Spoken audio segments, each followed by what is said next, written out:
Hello, everybody. Good morning. This is P. Francis McNichol, otherwise known as Phil to my friends. Welcome, and I hope everybody's having a great week as it stands. I had a very prosperous week last week, and when I received my pay, I was going through the numbers and I decided to invest in some cheaper guns, like I like to do. I'm a collector in general, and when I see something too good to be true, I investigate it, make sure it is a good value, and then I end up purchasing it.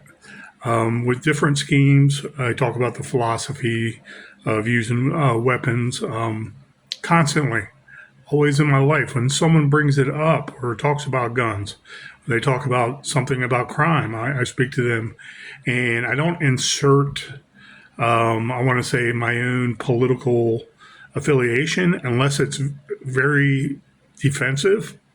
And I have to basically try a different approach to enlighten someone who might have a fear of guns. It's usually a positive interchange. And for us gun owners and gun enthusiasts, we should bring in more people instead of putting on an air of being militant. Okay, if that makes sense. And sometimes talking about politics, that's how it occurs. I have a right to defend myself. No politician, no man could say differently. And you, my friends out there, need to also remember that. We are endowed by our Creator to defend ourselves and be peaceful people as God would want it, helping others. And we have a right to defend ourselves against the evils of man, the evils of government, okay, the evils of politics in general, just to get along, like the communists always try to brainwash people slowly but surely over time with a policy here, a policy there. Oh, you're not being heard if we just do this one time. You have ordinance after ordinance after ordinance and state law after state law after state law. And then finally, it's like someone have enough money to go to the Supreme Court to challenge these things? Why should I have to pay money, okay, with my lawyer because now I'm a criminal just because some bleeding heart liberal who's a sadist and I want to say a sadist and Satanist in general because they don't believe in God. Okay, they honestly don't believe in God. What they believe in is acting like there's a problem with weapons, trying to assess a blame or place a blame on someone and saying there's a need to do this. So, again, like my moral elevation principle, okay, you're here. And without God, this person right here says, I'm helping those people in the bad neighborhoods. How dare you tell me also that you're supposed to have guns and gun rights when all these guns are killing people?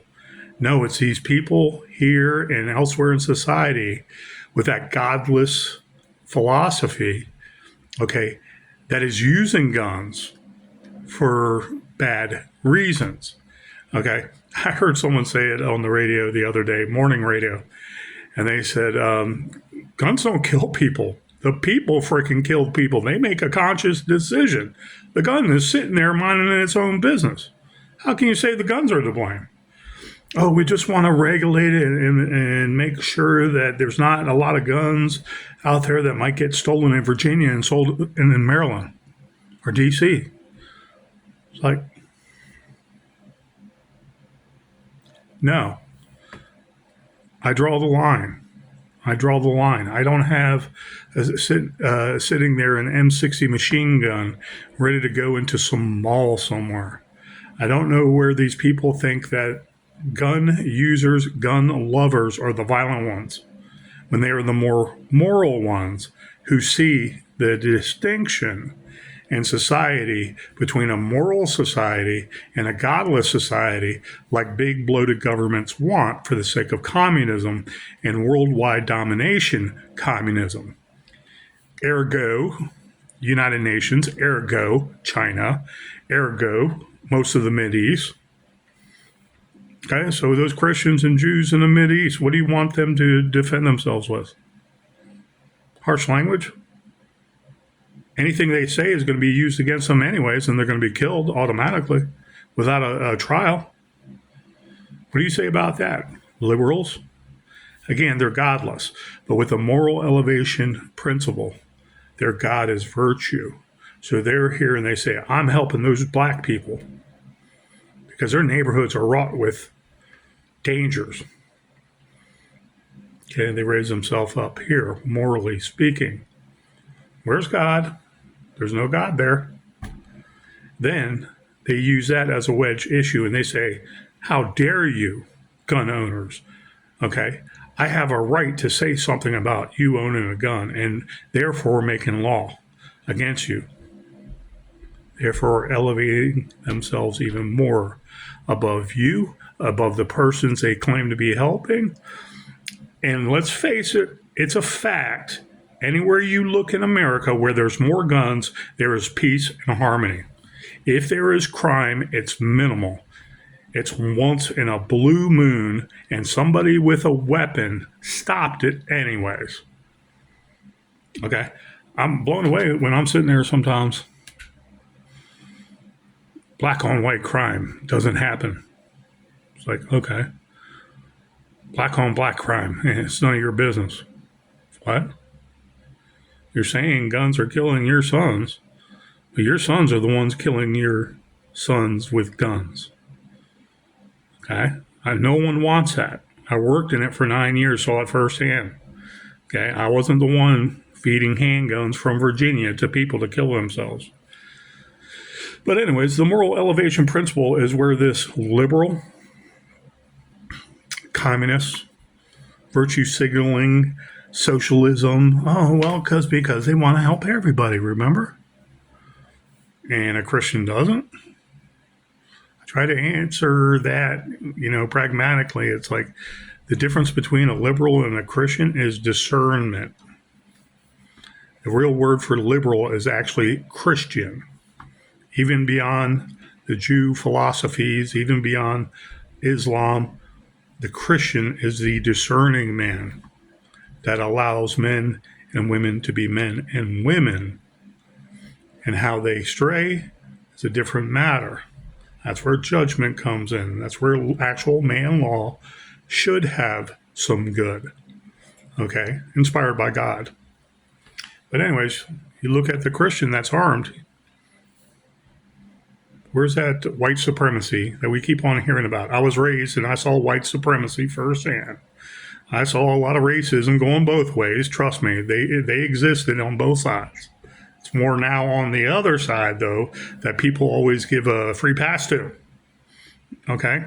I was not one of those white Aryan dudes, those southern dudes, chawing my lip and, drinking some shine and this and that and this and that.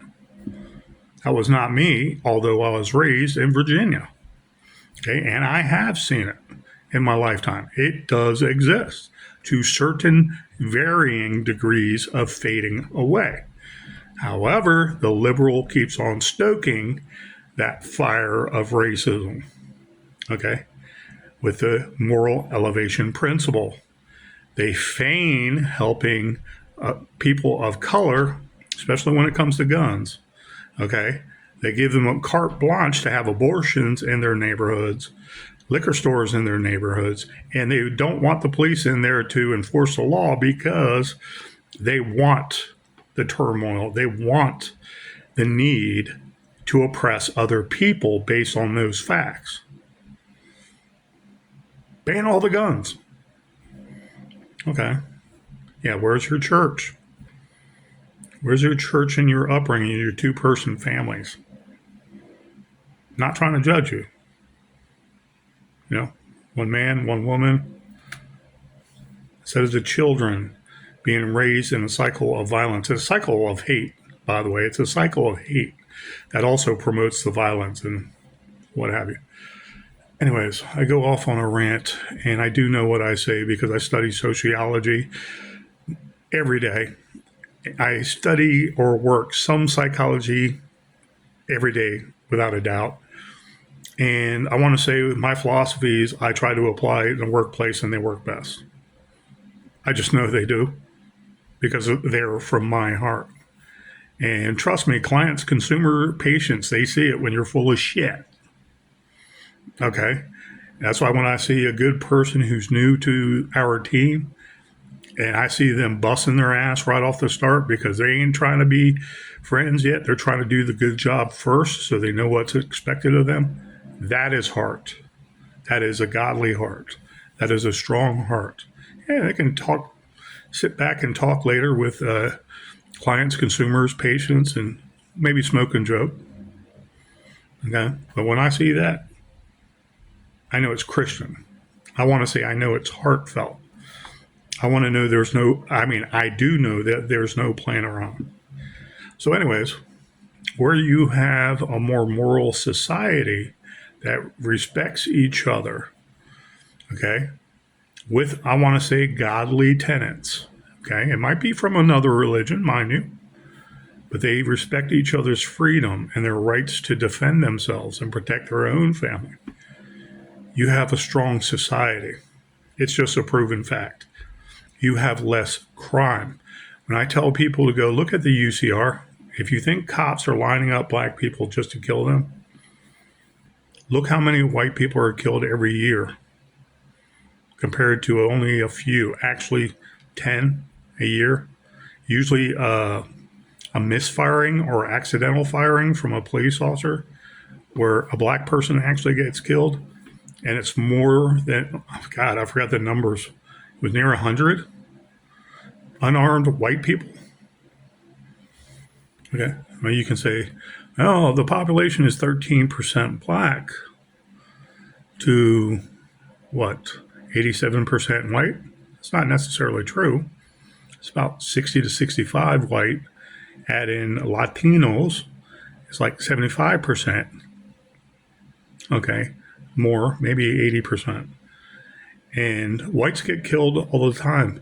Why? Because the psychology of the police officer doesn't want to be known as a racist, and he and she will usually hold off into the very last second when their life gets really threatened and endangered to the point they might die, to use deadly force against that person of color. Look it up. Okay, there is not a black genocide except from black people in America. And it's sad. It's in a really crime-torn communities and neighborhoods. And it's sad. But who do they keep on electing? I don't live in D.C. Why do you keep on electing Democrats? You can't even carry a weapon to defend yourself legally. But the Second Amendment still exists. You allow it. You allow it. Oh, well, D.C. is not a state. Well, yeah, but it's also jurisdiction of the federal government. So what are you going to do about it?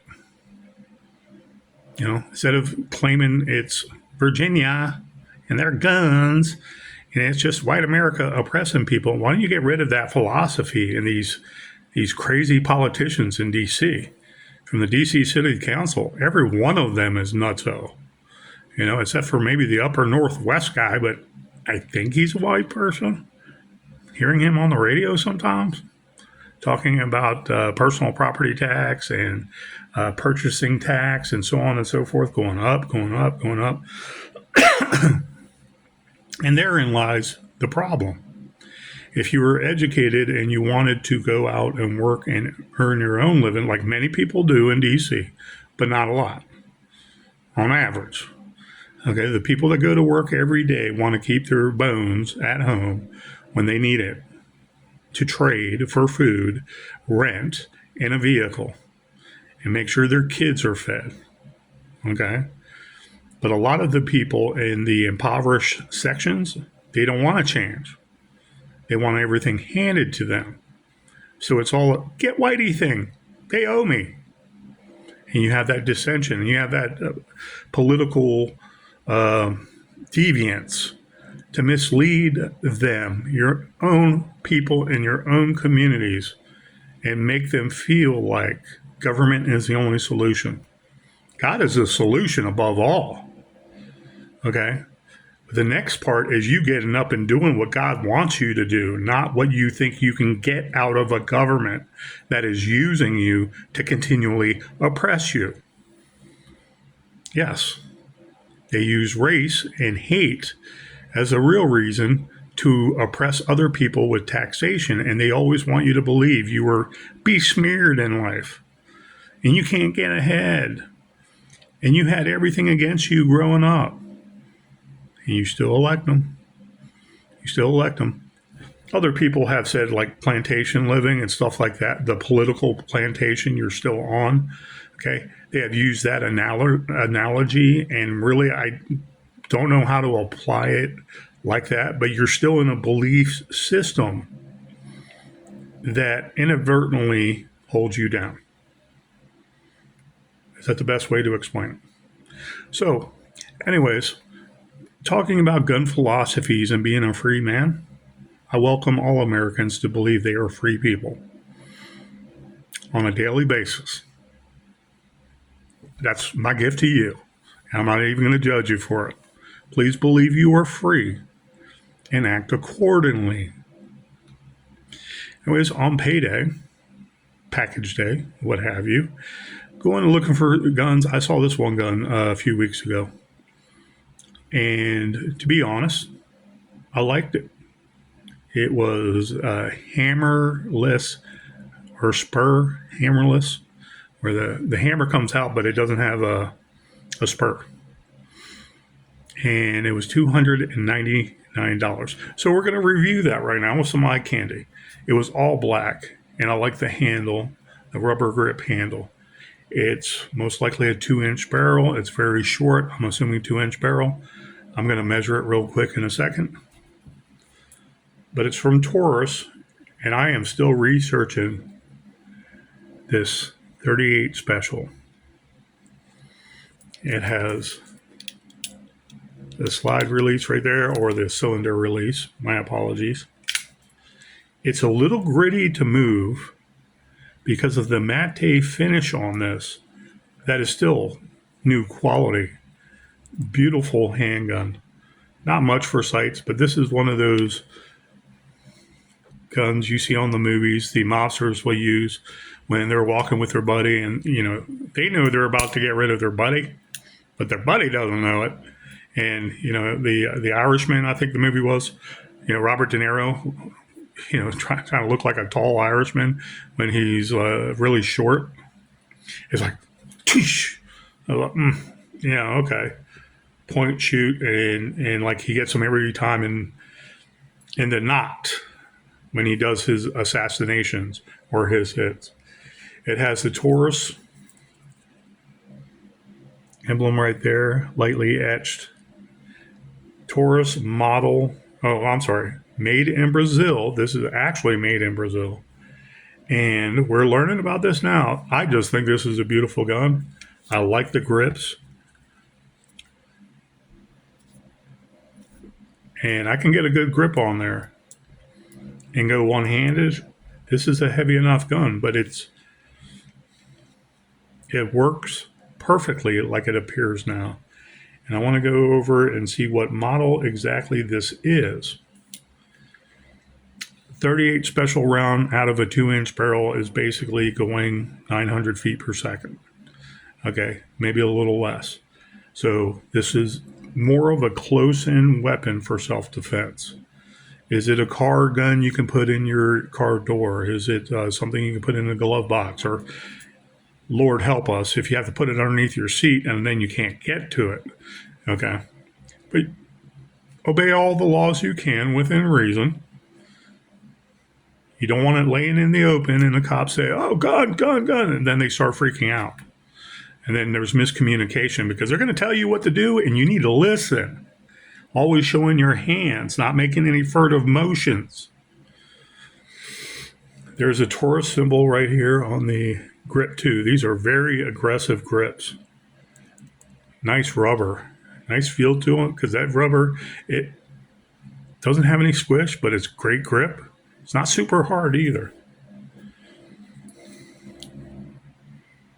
Okay. Taurus International Manufacturing. Bainbridge, Georgia. It's got the serial number, AG series. I see 3 letters right here on the side. They're highlighted a little white, and they say 856. Serial number is also on the barrel right here. Serial number right here. And I think there's a serial number. Let's see.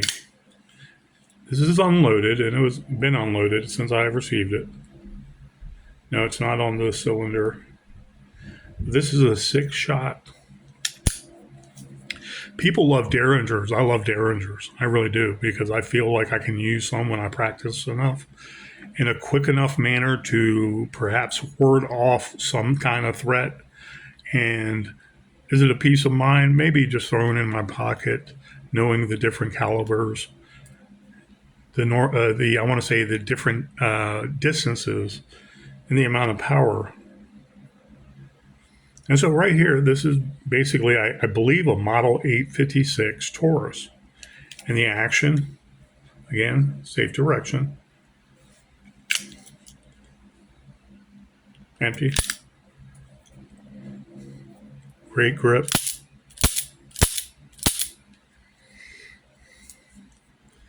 And the mechanisms in it sound perfect. I said, is that a brand new gun for $300? Again, I should have talked him down to something like $225. I was like, I like it. I'll give you some money. We all need to survive. This is a beautiful handgun from Taurus. I'm not much of a big bore guy except for my 44 Magnums, and that has to be a situational buy where I know what I'm getting into and what I want exactly. In the 44 Magnum scheme, 38 Special is a formidable round within 15 yards.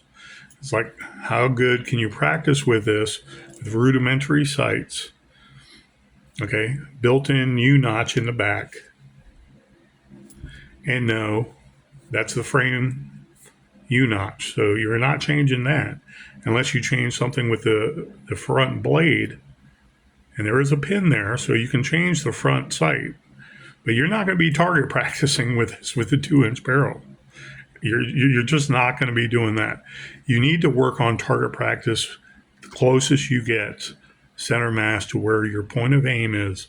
And on any weapon, it doesn't matter how bad they are, even if you have to cheat yourself up closer and closer until you get that bullseye as many times as you feel comfortable with in the feel of that weapon.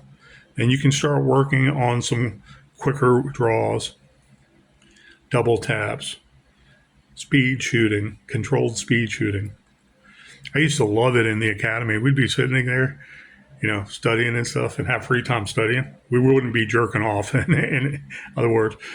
And the range right outside the window, we were in like Blue Plains. A lot of people know it.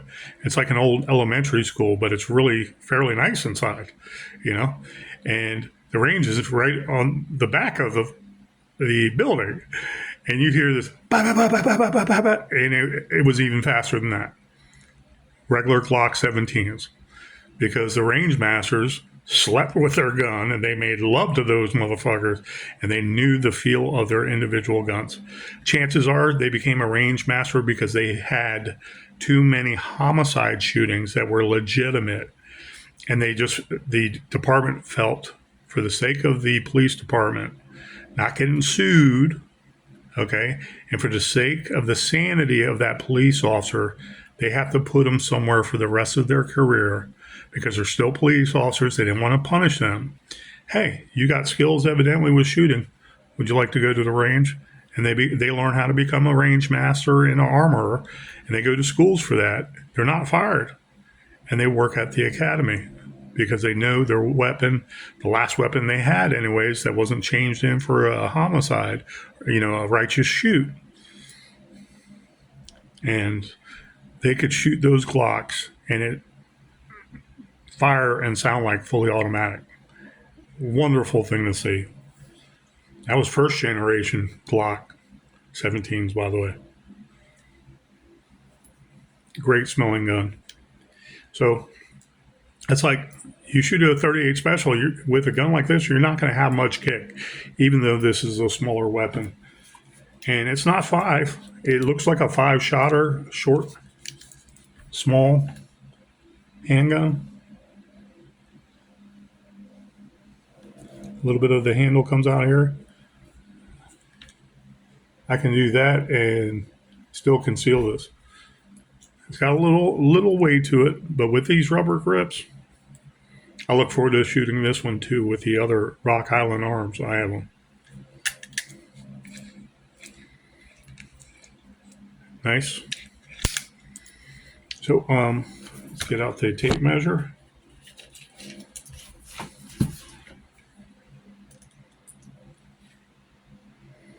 2-inch barrel exactly. Shooting a 38 special round, which is basically a 9mm round. 900 feet per second. Is it enough? I'd say yes, within about 15 yards. If you're going to lob some rounds down, believe me, 25 yards looks long. It looks shorter until you actually shoot it and you're trying to aim at a distance. But if someone else is shooting at you from 25 yards, I say kidding, lobbing some rounds down at them, because something like this might be enough to get down there and might do something. But do you want to have a sustained gun battle 25 yards away when you don't know what they have and you have only 6 rounds? This might be able to do it, but you always got to seek cover and concealment next. Get out of Dodge safe. Shoot, move, communicate. Everybody in the military remembers that saying. So I'm sitting there and saw that before, and I wasn't going to buy it. I was like, I like that gun. I suspected that this other gun that I'm about to show was single action only. Okay? Or single action. Yeah. Single action. And one of those Uberti models, Vaqueros or what have you, like the Colt Peacemakers, but they made a lot of 22s. 6-inch barrel. And I was like, how much is that? It said 129. I said, okay. And then they pulled out the one beside it with wooden grips. It was a Heritage 6-inch barrel. I was like, I don't want a Heritage. Okay, I want to see that black one, And I was like looking at this, and he's like, if you get this one, the Heritage, if you get that one with the wooden grips, you can also get a 22 Magnum cylinder with it. I was like, yeah, that's customary with Heritage. It's a good thing, but I don't like the 6-inch barrel. Okay.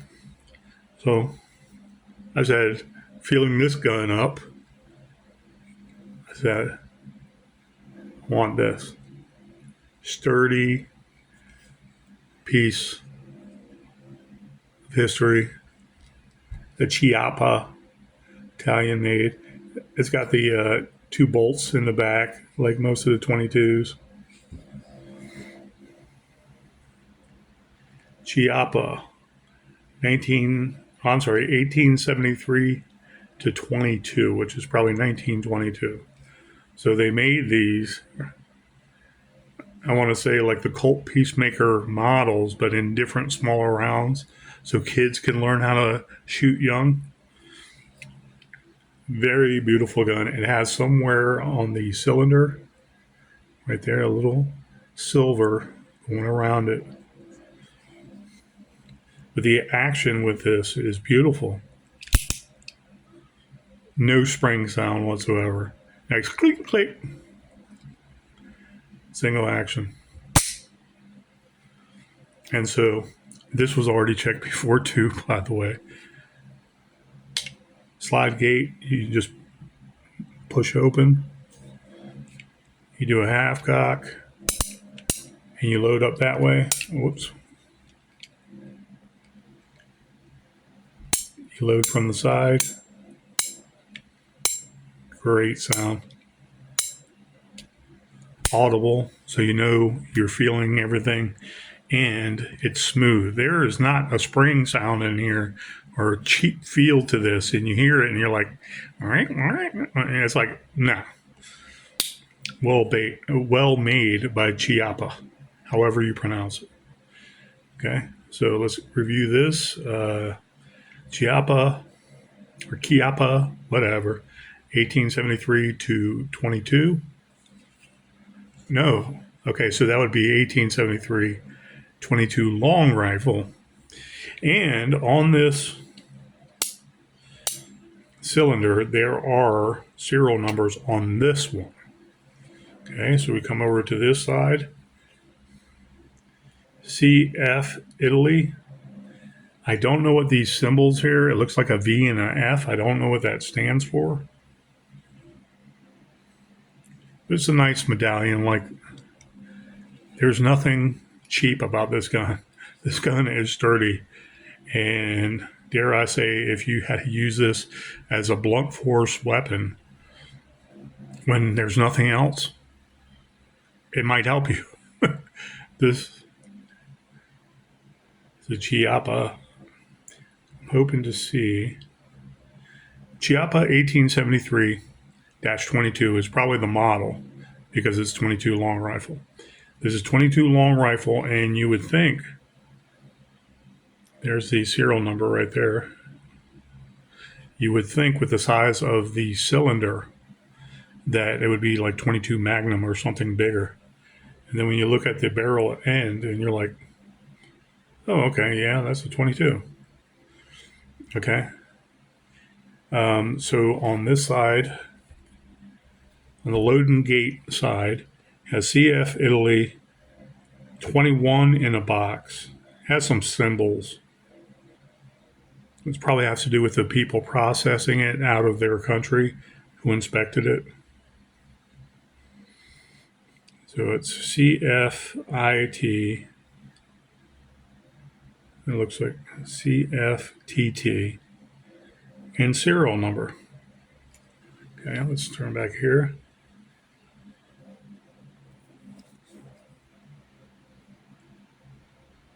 CP,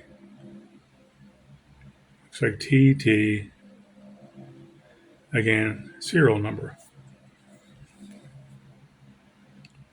So that is CPTT, serial number. Okay. Pretty interesting. Pretty interesting. Beautiful black gun. They oiled this. The owner. Great action. And people would ask, why would you have something like this? It's like, okay, it works. And I can go plink at mama's farm in the country. And I can get used to shooting this 22 long rifle going out of about a 6-inch barrel is 1,300 feet per second. Okay, 1,100 to 1,300. Let's be safe. And drug boys would carry these. Do they want to get killed by cops with a much better gun? No. But they want a status symbol. And they don't want to go out like that, being unarmed. So they will carry something even as big as this in their waistband. It's not the biggest gun in the world, but it ain't small at all. This is big for a 22, trust me. It's almost a full-size revolver like you see in the movies. Okay, so get out the trusty dusty.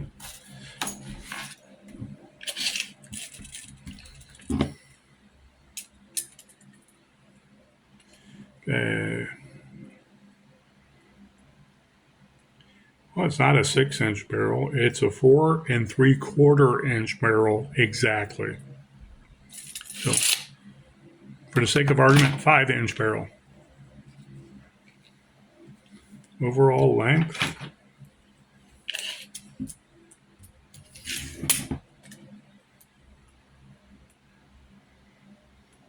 $12 inches.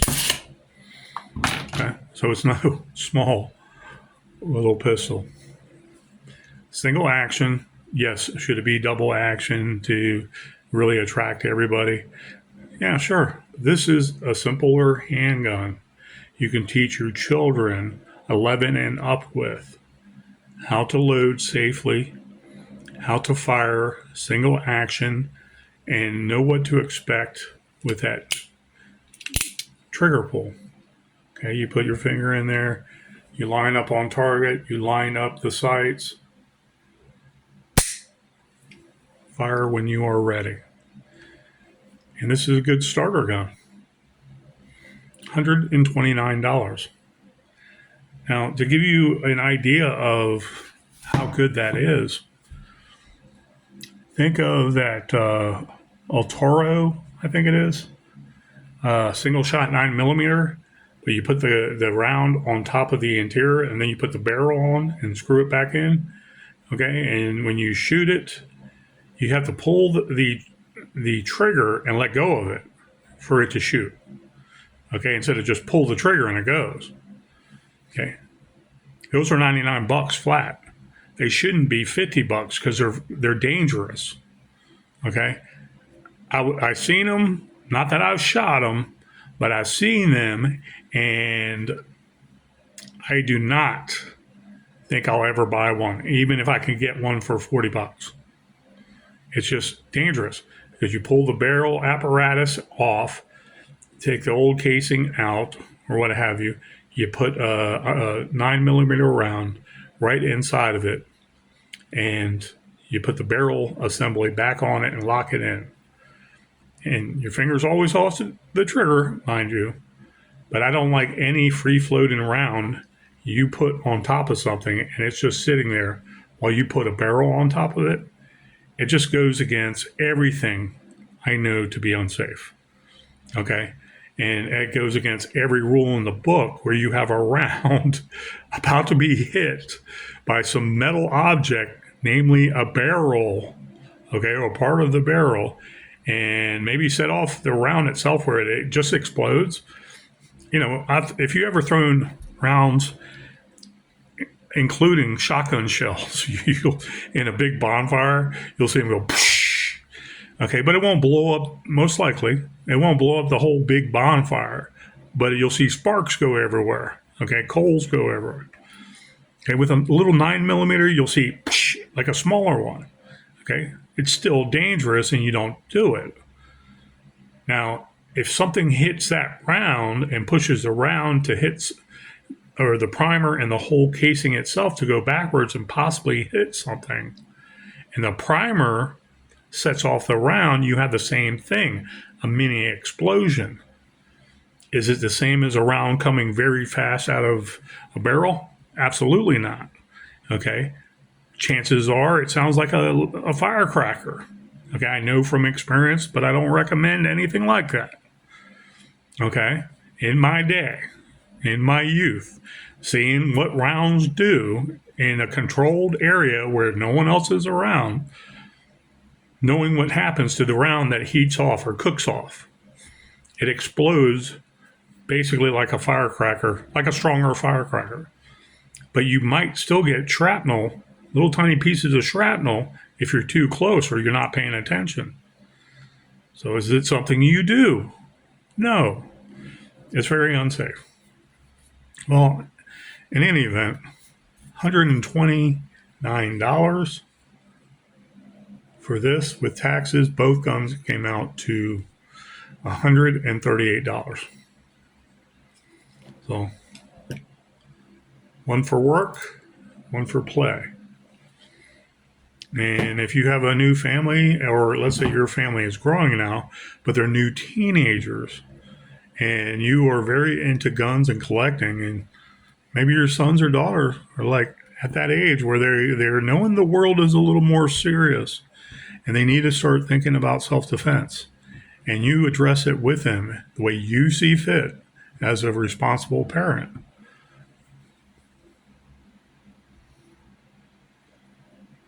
And this can't go wrong with $129. You know, the back of the revolver itself is nice and wide, like the size of an egg. So you don't have backblast hitting your hand and burning either. Other considerations with revolvers some people worry about: loading gate.